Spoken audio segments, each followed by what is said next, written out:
Day 2 of the first week back in the Champions League, and the biggest talking point for me is Tottenham Hotspur. Right the wrongs of their Europa League mishap, I would say, against Dortmund a couple of years ago, but to be fair to them, they were focused on the Premier League, so they weren't as fully engrossed in that game against Borussia Dortmund. Still a very talented Borussia Dortmund team. I think at half they had 66% of possession, but were still down 2-1. Tottenham, however, though, got over a major obstacle. Now, it wasn't the best Tottenham Hotspur performance I've seen. Harry Kane was phenomenal. His goal to put him up 2-1 was just a sheer example of determination, playing to the whistle, which you're told from an early age. Two Dortmund players were trying to get a foul called, but they did not react well enough, and Harry Kane does what he does best. All he needs is a yard of space, drills it to the near post, and Tottenham definitely impressed me, because it isn't always pretty in the Champions League, as Liverpool have just shown in the other game I'm going to touch on in a little bit. Dropping points, especially when you're a team like Liverpool or Tottenham, these are crucial games early on to try and get yourself in a decent position to move forward. Tottenham didn't panic under the overwhelming pressure at times from Borussia Dortmund, and they held themselves pretty well. Son obviously got them off to a good start before a beautiful finish got Dortmund back level, and then Harry Kane moving forward to bang in 2 goals. Now, Tottenham will have a lot of work to do. Going to Germany is going to be a different kettle of fish. They're going to be a strong opponent to face. But I feel like it's already a massive step after the disaster that was last year's Champions League campaign for Tottenham Hotspur. They really were embarrassing. And I say that in full understanding that there's teams out there that are getting smashed 6-0. We don't expect that from Qarabag. But we expect Tottenham, after finishing 2nd and 3rd in the Premier League, to be upholding a level of excellence and trying to showcase that the Premier League can compete.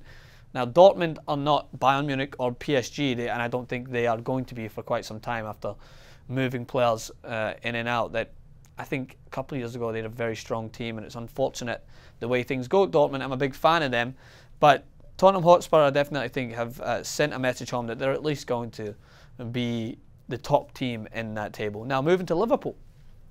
Huge problems at the back, man. I've said this 3 years running.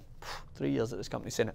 They haven't yet addressed it. The fact that Moreno plays at left back still is a problem for me, because I don't think he's anywhere near talented enough to play for Liverpool. That being said, he wasn't the biggest problem. I like Joel Matip. However, their positioning is all over the place between centre-backs, and that's how it ended up allowing for Sevilla to make those breaking runs through the middle. Correa, is it Correa? Very, very good finish. The ball I don't even think was meant for him. I think it was Muriel who tried to put it out wide right, and he managed to take it through his legs in his stride and slot it past the Liverpool goalkeeper. And that was a dagger, because Liverpool fans, we've seen this before, man. This is a game that you should be winning. Sevilla are a good team. Are they the Sevilla that won the Europa League 15 years in a row? I don't know, but if you're going to go 2-1 up against this team, then you have to hold on to that with everything you've got. But Liverpool, it looked like Jurgen Klopp did not know how to shut up shop. And they looked like any time Sevilla were going on a counter-attack, there was one point they had 5 on 4. That should not be happening with a 2-1 lead. Not at all. Did not provide enough protection. Emre Can, Jordan Henderson have to do better at getting behind the ball. They have to do better at holding it and finding outlets to try and relieve pressure from the back four. Whenever Sevilla counter-attacked, I felt like they had a good opportunity to score, and Liverpool are actually lucky to get a point. Muriel missed an absolute sitter, got himself in a great position in the 90th minute, put himself in front of the defender. Any contact would have given away a penalty, and he just panicked and put it by the post. They let off a huge let-off there that could have been 3-2, which I actually thought was going to be the scoreline, I said to Rick and Jason. But regardless, still a point.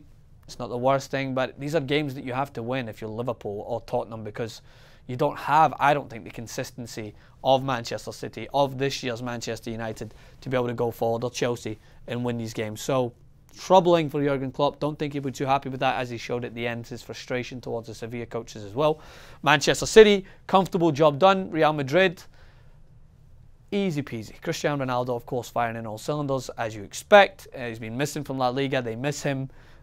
Despite how good any of their youthful talent is, Real Madrid still rely on arguably the world's best player at the moment, and that's Cristiano Ronaldo comes back in and gives him that boost of confidence. Champions League first week roundup. I'm excited that it's back. I'm also depressed because my team gets smashed 5-0, and I did want to state one thing that I didn't state yesterday.